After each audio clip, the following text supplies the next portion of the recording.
नमस्कार, news gallery में आप तमाम लोगों का स्वागत है। आपने थंबनेल देखा होगा कि सीमा पे तनाव, यूपी में चुनाव।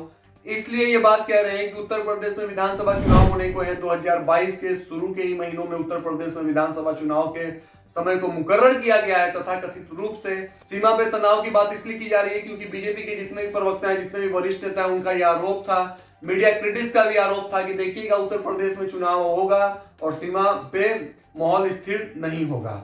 बताते चले आपको कि जो उन्होंने कहा था 1 साल पहले, वो अब समय आ चला है, ऐसा ही नजर आ रहा है। ये हम नहीं कह रहे हैं, ये तर्क कह रहा है। तर्क ये कह रहा है कि जम्मू कश्मीर में अभी स्थिति सही नहीं है। जो खबरें आ रही है उसमें एक तरीके से ड्रोन ब्लास्ट हुआ है, उसके बाद 2 और ड्रोन मामले को पकड़ा गया है, मतलब 2 ड्रोन को जो बम के साथ लैस थे।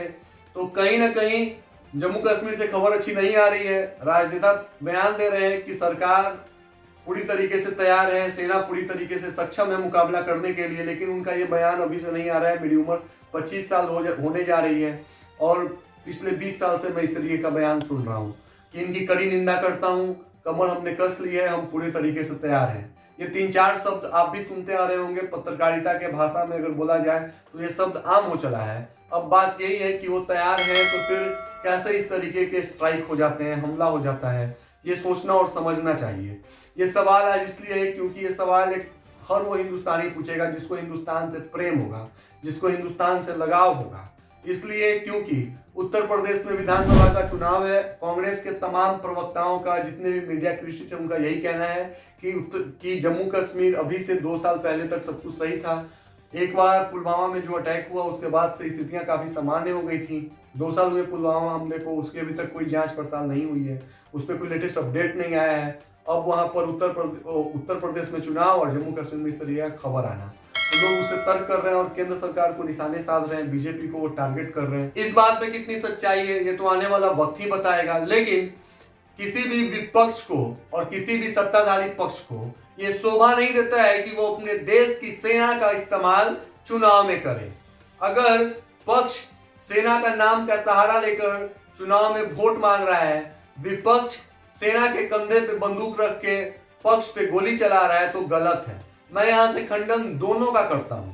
यहां से मैं खंडन जो सत्ताधारी हुक्मरान है, यानी जो बीजेपी की पार्टी है, उसका भी मैं खंडन कर रहा हूं और यहां से मैं कांग्रेस का भी खंडन कर रहा हूं। इन दोनों को शोभा नहीं देता है। सेना जो है वो सबकी है, सेना पर हक सभी का है और सेना देश की धरोहर है। धरोहर शब्द का प्रयोग इसलिए कर रहा हूं क्योंकि वो देश की आन बान शान है। धरोहर को लोग कहते हैं विरासत। इतिहास में हमें विरासत में क्या मिला है, लेकिन आज 21वीं सदी में सेना जो है वो हमारे लिए बहुत महत्वपूर्ण है। इसीलिए सेना का इस्तेमाल किसी भी पार्टी को चुनाव में नहीं करना चाहिए, उनको दूर रखना चाहिए राजनीति से, ऐसा मेरा मानना है। बाकी आप राजनीति करिए, राजनीति को चमकाइए, ये और बात है। उत्तर प्रदेश में चुनाव है, कयास ये भी लगाए जा रहे हैं कि अब जब तक उत्तर प्रदेश में चुनाव नहीं होंगे तब तक उत्तर प्रदेश में हिंदू खतरे में होंगे, जैसा कि तथाकथित रूप से बंगाल में हिंदू खतरे में थे। बंगाल में चुनाव था, इसीलिए बंगाल में हिंदू खतरे में थे। अब हिंदू वहां से आजाद हो चुके हैं, उत्तर प्रदेश में अब हिंदू खतरे में है। तो ये आरोप है, कितना आरोप में दम है, क्या चल रहा है, क्या मामला है, क्या इसका रंगत आता है, ये तो आने वाला वक्त ही बताएगा। लेकिन उत्तर प्रदेश के चुनाव को लेकर के सरगर्मियां तेज हैं, तमाम लोग एक्टिव हो चले हैं, सबकी अपनी अपनी राय है। कार्यक्रम अच्छा लगे तो लाइक शेयर सब्सक्राइब जरूर करिए। इससे लेटेस्ट अपडेट लेकर के हम आपके बीच में अगर कुछ हुआ तो जरूर आएंगे। धन्यवाद।